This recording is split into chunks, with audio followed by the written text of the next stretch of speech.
Hey everybody, welcome to the Sharp Tongue Podcast. I'm your girl, Jessimae Peluso.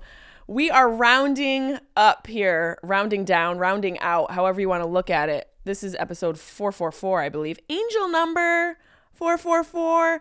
The episode numbers have sort of gotten a little bit shifty in there because we've moved some episodes around. So it's around 444 episodes, maybe give or take more or less. And I realized in my Virgo ways that the 10-year anniversary of Sharp Tongue Podcast is coming up. And that's April 6th. And I only found that out because I was being interviewed by this gentleman who has a podcast for Maryland. Because I think by the time this airs, I would have already done shows in Maryland at Ram's Head on Stage. And he let me know that my debut episode was April 6th, 10 years ago. I had no idea how the time flies. The first episode was with my dad. It's called My Flatulent, my farter, the hero. I think my flatulent hero, which is just my dad, but I called him, instead of father, I called him farter because he was a farter. And he was my flatulent hero. So I think it's kind of perfect that we're rounding it all up in a nice decade. I'm a Virgo. I like things neat. I like a nice package. So a few more episodes of the Sharp Tongue Podcast, and then we will be releasing Dying Laughing with a bunch of amazing guests and always talking about how to make grief more manageable and fun. Grief can be fun. I know it doesn't sound like it can be, but that's my job. Let me do that. Before we get too deep into this, help me out by subscribing to my YouTube page. Make sure that you guys subscribe, click like on this video, share the video with your friends, subscribe to the channel. It helps me out so much. Give me a little thumbs up. Let me know you like it. And also rate the pod. If you're listening to us, give us a rating. I know there's people that are out there, they're like, oh my God, you're so thirsty. Look at you asking for, shut up. Go work wherever you want to work and do however you want to do. I'm asking my fans to support me. And so I'm going to continue to do that. So please rate the podcast. And if you have something negative to say, email me and I'll decide if I want to read it on air. How about that? And you guys can also call the pod. And this number will stay the same when we move into Dying Laughing. 513-916-0930. I just had a feeling like I'm doing radio. It felt like radio energy. Hey guys, welcome to Z99. Call into the station. And if you guys want the whole entire exclusive episode from beginning to end with all of my F-ups, you can go to Patreon and subscribe to my fan page, patreon.com/Jessimae Peluso. I'm also on tour, jessimae.com/tour for tickets. A bunch of cities. We're adding some more. Brea and Irvine, California, La Jolla. Oh my God, I can't believe I just laid that out without messing up that town's name. I will also be in Albany, New York, Syracuse, New York, waiting on Vegas. Vegas is coming around the corner, and a bunch of other cities. A portion of my ticket sales and merch sales go towards the Alzheimer's Association and Seth Rogen and Lauren Rogen's amazing foundation, Hilarity for Charity. And their documentary, Take Care, comes out in a couple weeks, and I'm going to that premiere, and I cannot wait. So however you support me, you are supporting these amazing causes. I just threw my car keys. So thank you ahead of time for all of that. I want to take my shoes off because I want to get real cozy. And plus, I've been running around these past few days doing a lot of errands. And you ever just get sick of wearing shoes? You just want to take your shoes off and let your toes get into the concrete. Maybe not the concrete because there's a lot of fungus on the concrete. I found an empty thong. Well, empty thong because no one was in it. I don't know what's worse, finding an empty thong or finding someone in a thong. But I live in Venice, so basically when you find a loose thong on the street, that's a Venice bird. That's our national bird for Venice. And I thought, all is right in the world. Here's just someone walking around thongless. And so it made me want to stick my toes in the grass. I don't know why. I want to talk about something that happened, and I want to know if you guys feel the same way. First of all, I'm going to correct myself. Remember a couple weeks ago when I was complaining about when you put your quarters into a meter and there's time that the meter eats the time? I was wrong. Okay, I was wrong.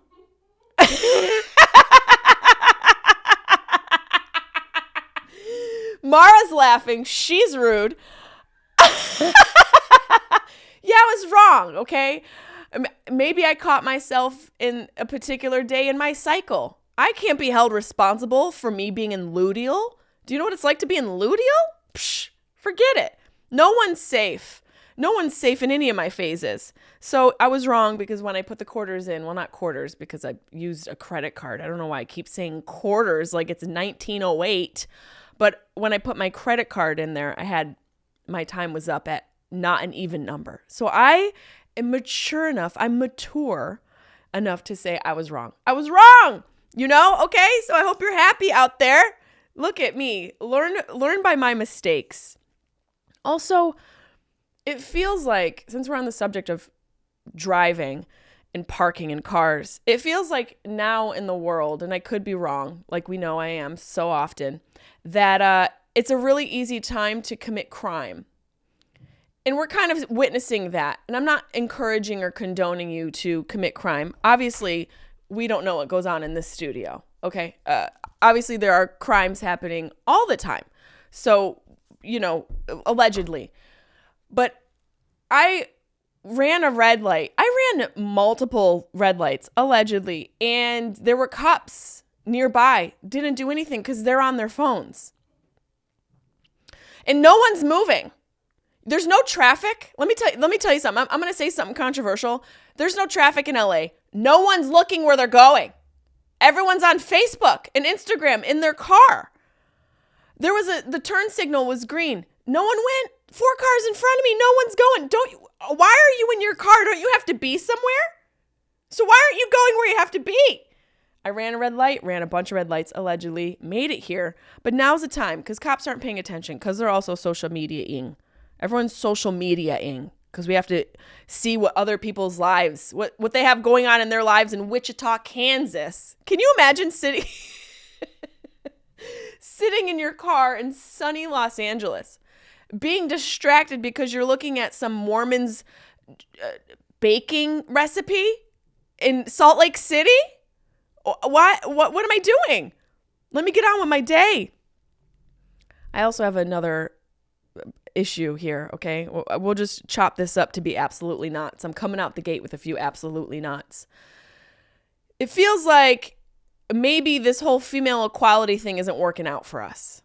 And I say that because when you want equality, things have to change. Just inevitably, things have to change. And I'm not saying women don't deserve to be treated and regarded in a respectful way, more respectful than we have in the past. Absolutely. There's obviously been a real discrepancy in multiple industry and multiple areas of life and existence where women are not treated equally. So I'm aware that equality is important.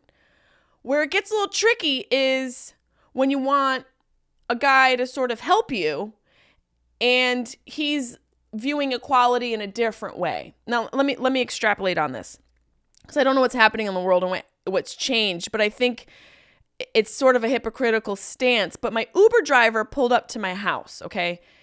And this was like 5:30 in the morning. I had to go on a flight. He made zero attempt to even open his car door to get me into his car. Now, I am somewhat of a traditional woman. I know you're probably like, what? There's certain aspects of the dynamic between a man and a woman that I think should stay and live in a traditional sense. One of which being when a woman comes to your car, you open the door. And not only you get out. Can you at least get out? Don't you want to see that I'm a person?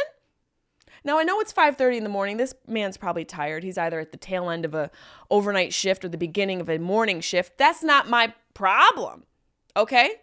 I'm going to fly to the middle of the country to make people who I've never met laugh and then leave without ever seeing them again. We're all doing stuff. We're all doing our best, okay? So your struggle isn't any worse than my struggle isn't any worse than yours. So it's still dark out, 5:30 in the morning. This man didn't make any attempt to even open his... I could have been a bear. Do you know how these bears are just opening doors and getting in people's kitchens and then gingerly opening refrigerators? I could have been a bear. I could have been a traveling bear. He didn't he didn't know. Okay? So it's like the son wasn't the only lazy thing in the morning because this guy didn't want to get out of his car. So I begrudgingly opened his trunk, put my bags in the car like some sort of freshly single house, single mom, just a single mom out here with my 4 kids. And I got to put my bags in the back of this guy's truck. Didn't even realize that the truck had an automatic door. So I'm over here, I always feel so bad. Like when you push the button and then it kind of opens, but you're not sure. And so it makes that noise because you should just let it go on its own, but you're impatient because your Uber driver didn't want to get out of his car. And then the trunk goes, because you're working against the automated mechanism. So I'm like, not only struggling with this guy, I'm struggling with this stupid Tesla truck. And he doesn't even say hi to me. I get in the car. We drive to the airport. He pulls up to the airport. This guy stayed in his car all day. He didn't get out for anybody. We pulled up to the airport. He didn't even turn around in his seat to see if I was even a person. I got out of the car. I had to get my bags out of the trunk. I slammed the trunk. Slammed it. Like very hard. I was hoping I slammed it so hard that it never opened again. It's not like he needed it to open again. He wasn't going out to open it. So if this is what happens when women get equality, I don't want it. Put me back in the kitchen. Put me back in the kitchen. Put me back in the kitchen. I will stay home all day because I want someone to help me with my bags. So that's what I'm saying. There's a cost to this equality where certain men are like, oh, you want equality? Okay, I'm not going to help you with your bags.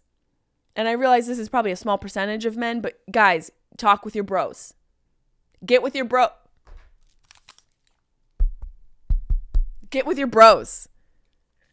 Figure it out. And also, I'm not even going to go into it because it's a whole thing. It's a whole thing. I'm just saying, like maybe in places where you have to shovel, we don't need to be equal. Okay?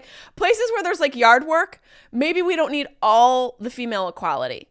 Maybe we can be a little bit held back in time and let men be men and go shovel. Please. Go rake.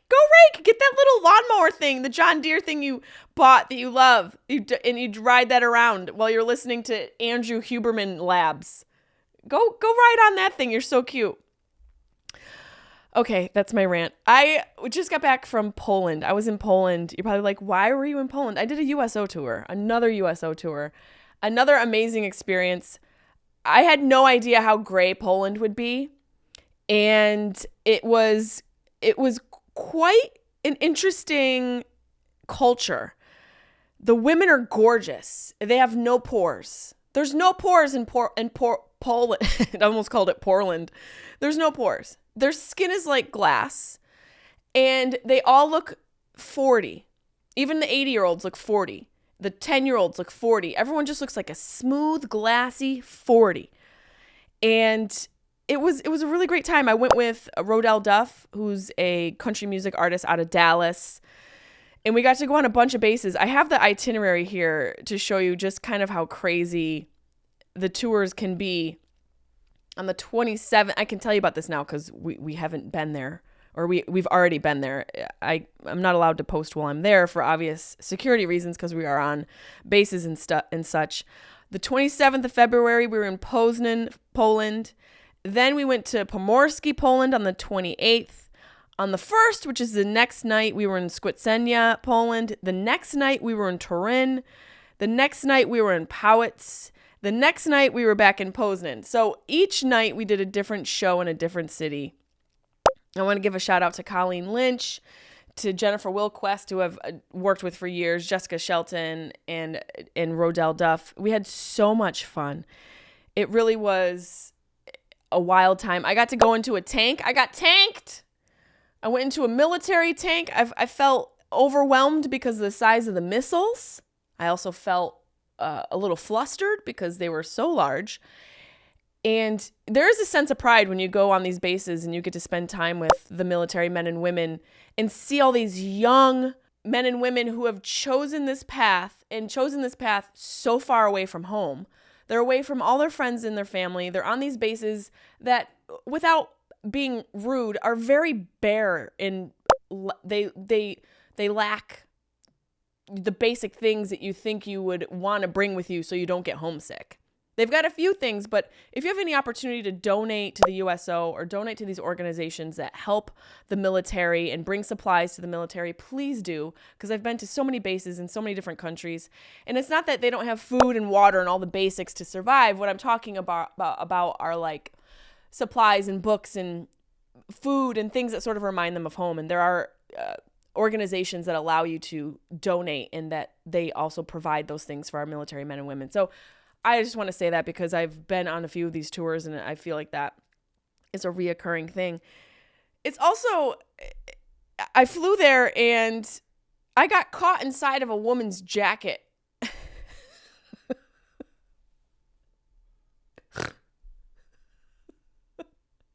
On the plane. This little old lady had the largest jacket, and I'm flying from Amsterdam to Poznan. And this lady, this has happened to me before.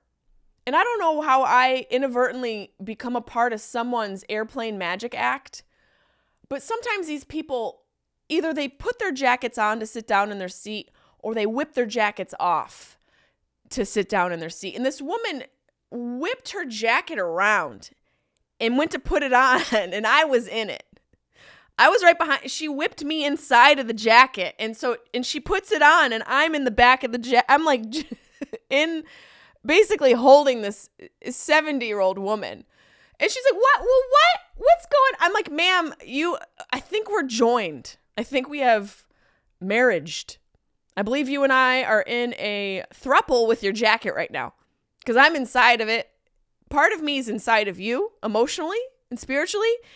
And why is your jacket so big? It's global warming. Poland's only like 40 degrees this week. You're going to be good." So I had to get out of her jacket. She was so funny. This woman drank all day long on the plane. First of all, everyone needs to fly KLM. Fly KLM.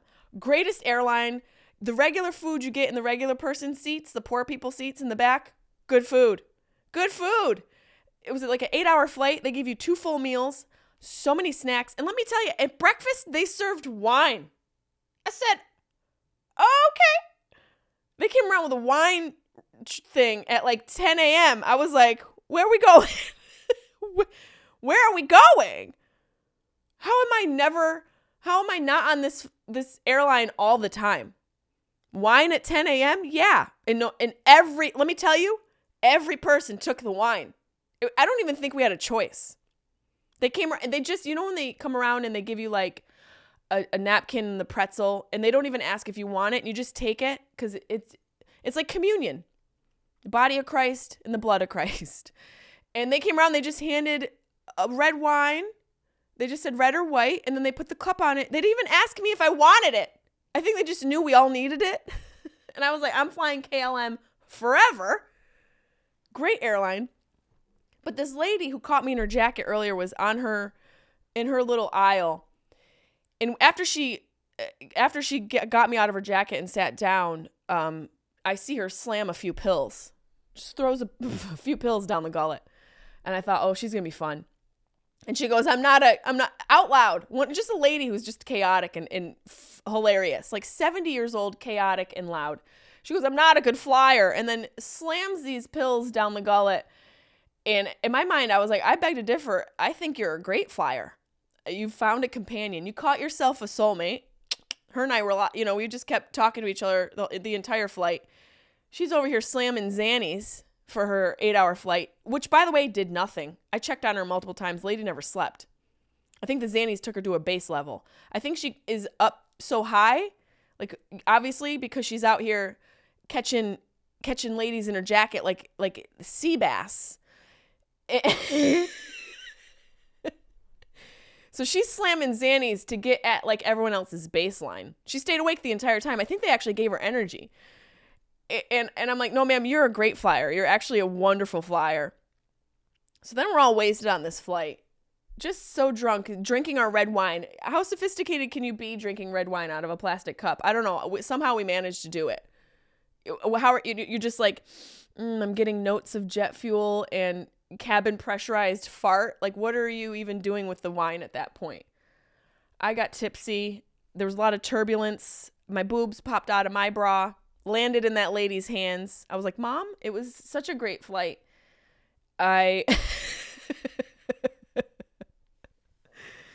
And I had a funny thought because I was a little tipsy, and then the airline stewardess, what do we call them now? Attendants? I know we have to be like gender neutral. The people who work on the airline who walk up and down the aisles and give us food and water.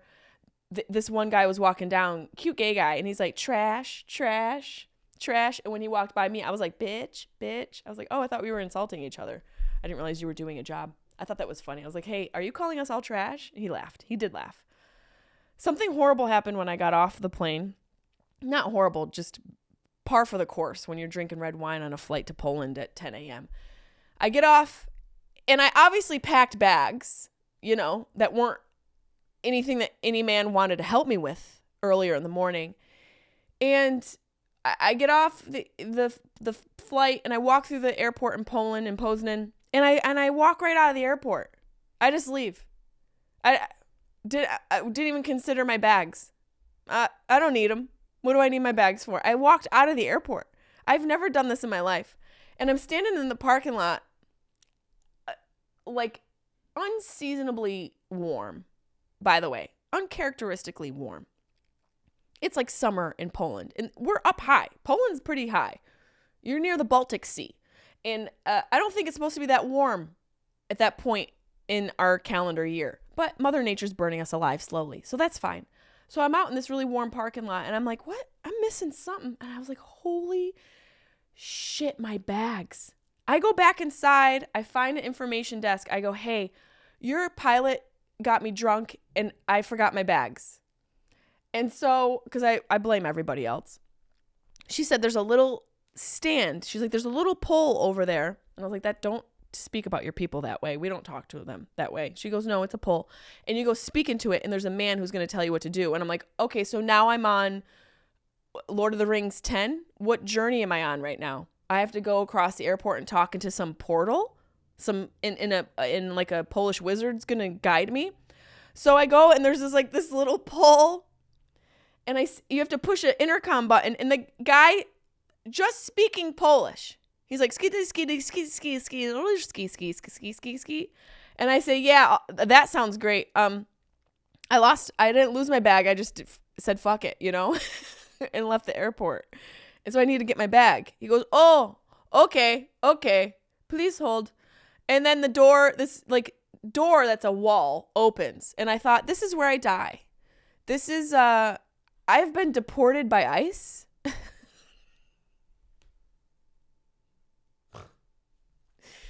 I have been deported in Poland, and this is where I die. I go in, I get my bags, okay, and I'm gathering myself. I said, okay, now we're going to get to work. Now we mean business. I take a hard left out of the baggage claim because I know where I'm going at this point. Take another hard left to the bathrooms. There's a bathroom sign. And take another hard left right into the men's bathroom. Saw a man with his Polish sausage right in his hand. And I said, well, can't wait to get into the local culinary experience here in Poland because the kielbasa looks amazing. And so that was just my journey trying to get to Poland. And I thought, well, this is going to be a great week. And it really was a great week. We toured all those different bases. I got to get inside of a tank. They let me maneuver the top of the tank. I asked them multiple times to let me fire one of the missiles. They said no, which I think is kind of rude because I'm not getting the full experience. I'm here to get the full experience, and you won't let me shoot a military tank? Kind of rude. We had a great time. We went to a bunch of different of the USO bases, entertained a bunch of our military, and, they really need it. Like I said, if you have any opportunity to donate to them, check out what they do and be a part of the USO family. It is a really amazing experience. Every time that I've done a tour, I have walked away with new friends and just an experience that has changed my life. We did stay at this really creepy place. It was an old castle. They're like, we're going to stay at an old castle. I'm like, a castle in Poland? That sounds terrifying. You know, Poland's a place where war has happened. It's a part of the culture. It's become a part of who they are as people. And I think, and this is my guess, I could be wrong, I think a part of them, it's hard to let go of because it's become so much of your identity. But when you're in Poland, you're like, oh, there was war here. There also may be hobbits living here as well because the houses are just so cute. Like, there's no way there's a normal sized person living in here. It must be a family of elves.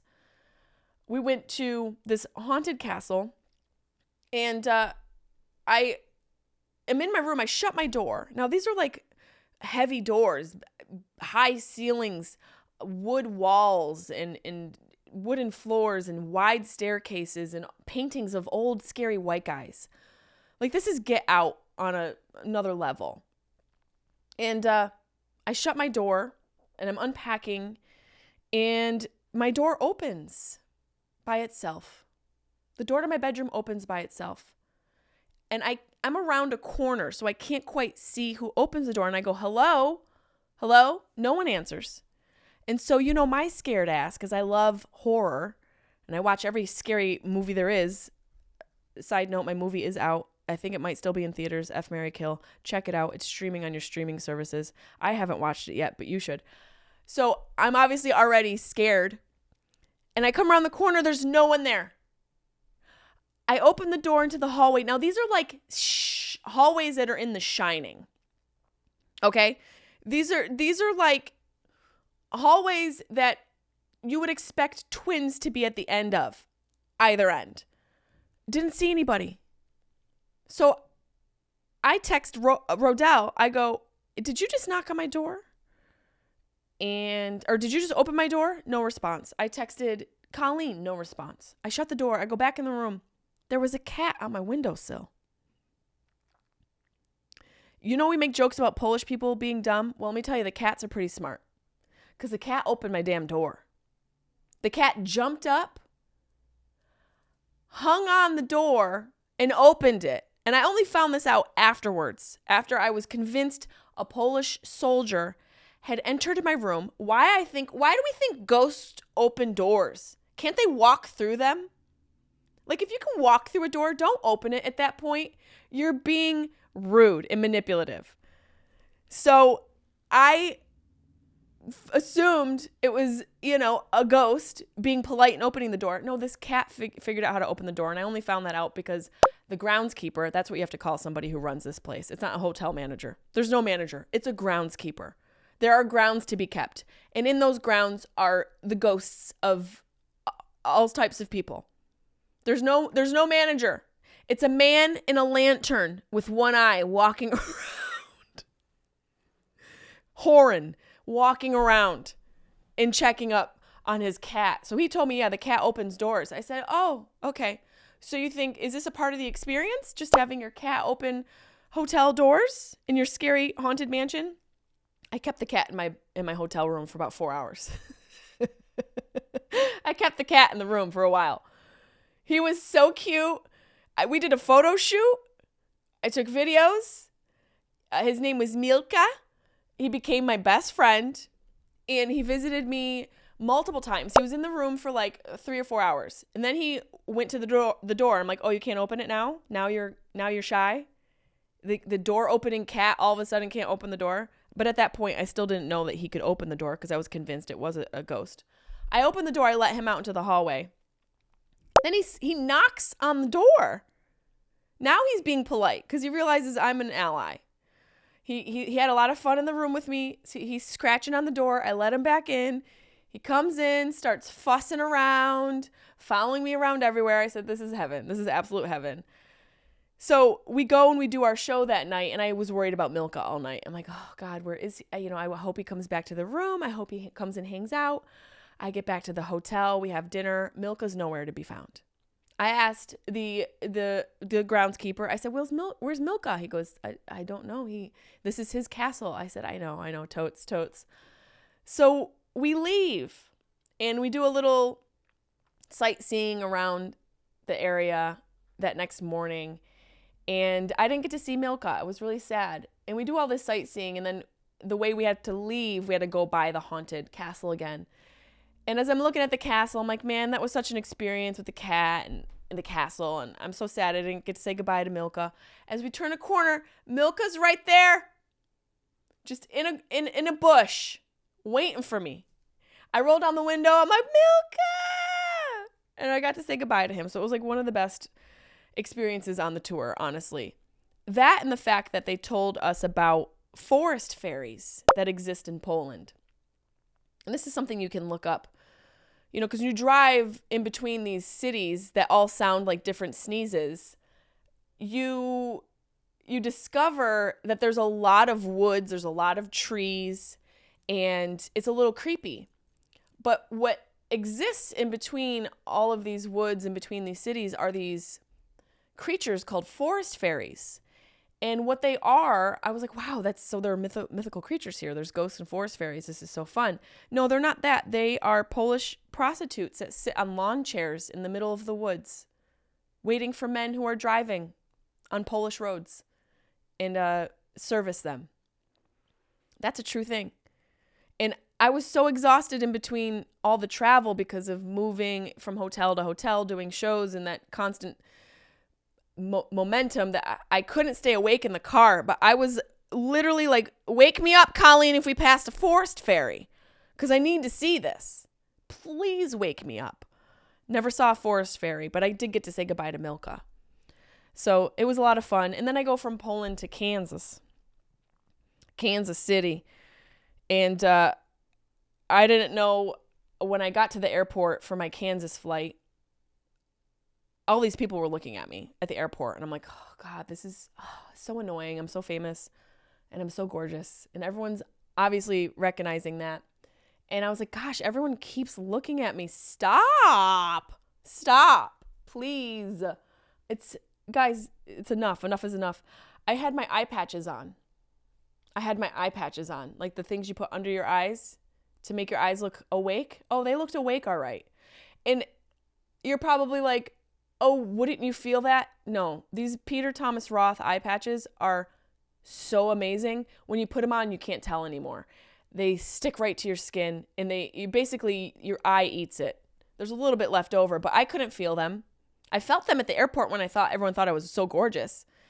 And then a piece of it kind of came up. I'm like, what is that? And I look at my phone and I say, oh, turns out I'm just exhausted. We had a great time. I almost didn't make it in Kansas. I was going to text Deb because she's my emotional support pet. But, Deb was home with her family. I didn't want to bother her. So I texted my sister, my other emotional support pet. And let me see if I can actually find the actual text that I sent to my sister, because landing in Kansas was the most terrifying thing I've ever experienced in my life. Now, the only way I can describe how it felt was if a toddler had grabbed the plane and was shaking the plane and playing with the plane. That's what it felt like when I was in Kansas and trying to land. I have been on many flights. I have traveled a lot. I've been on 16-hour flights, and I have never been this terrified in my life. Because what was happening was the pilot was going to land, and then he'd have to come back up.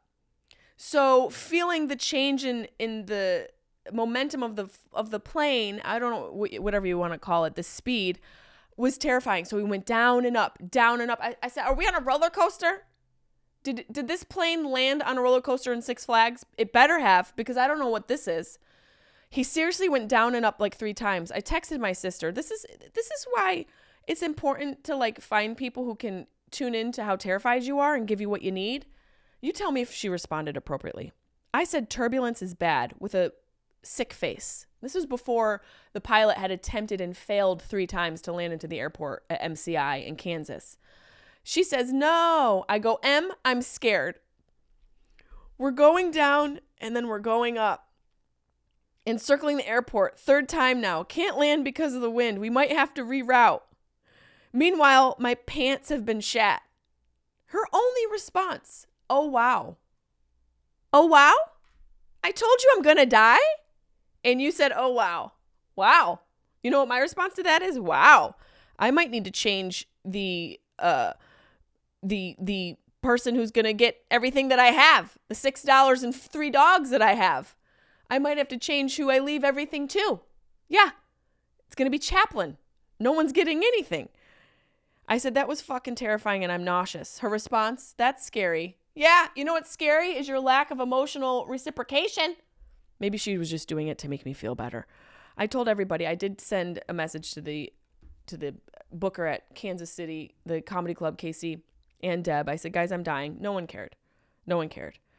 And also, Kansas is like sunny with a chance of death. The weather is insane. Why does anybody live there? It was absolutely insane. And then I get into this Uber where there was a man burning incense.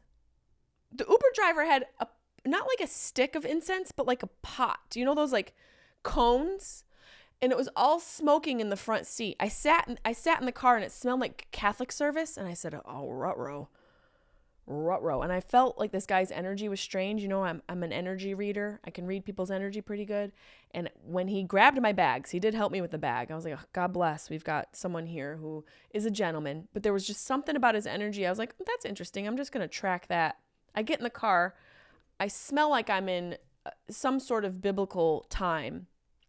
And then he wants to chat with me. And there's no way I'm going to have a conversation with a man who's burning religious incense. There's just no part of me that's going to engage with that. I don't know whose work it is. Is it the Lord's work? Is it the devil's work? I don't have time to decipher that. I've been to Poland and back, and I almost died landing in Kansas. By the way, I told my sister we're not in Kansas, and she's like, funny, haha. I go, no, not like Wizard of Oz. Like literally the plane flew across the state line, and not on purpose. The wind took us there. Anywho, so I get into this incense cab. The whole thing is smoky. And I'm just sitting there. He wants to strike up a conversation. I said, I'm not joining this cult, sir. And then in my mind, I'm just joking, like this is so religious. And then I'm listening to the music he's playing. And I don't know if anyone's ever been fooled into rocking along with Christian rock, because it sneaks up on you. Christian rock will sneak up on you. You'll be jamming in the car, especially if you're just listening to the radio, only if you're listening to the radio and you just happen to find one station that works. And you're like, oh, this song's okay, this is kind of cute. And you're like, Jesus has risen, bitch, you better listen. And next thing you know, you're like bopping along to Christian rock and you've converted. You don't even realize it. You've taken Jesus into your heart. That's how fast it happens. Not this guy's music. The burning incense. And as I'm listening and he's driving and I'm listening, it's like, ha, he, ha, the blood of Christ. And I was like, oh my God, I'm going to die. Like did I already die? Is this purgatory? Why is there incense burning in this cab? I'm not going to make it. And I get to the airport and this man, or the hotel, and the man was standing behind me in line to check in at the hotel. And I'm just turning around, and he's like, I can feel his breath on my neck. By the way, close your mouth. If you're going to stand that close to somebody, why is your mouth open? There's no reason to open mouth breathe in line. Unless you're in line at the emergency room. Even then, have some respect. I don't care if you're dying. I don't want your hot death breath on my neck.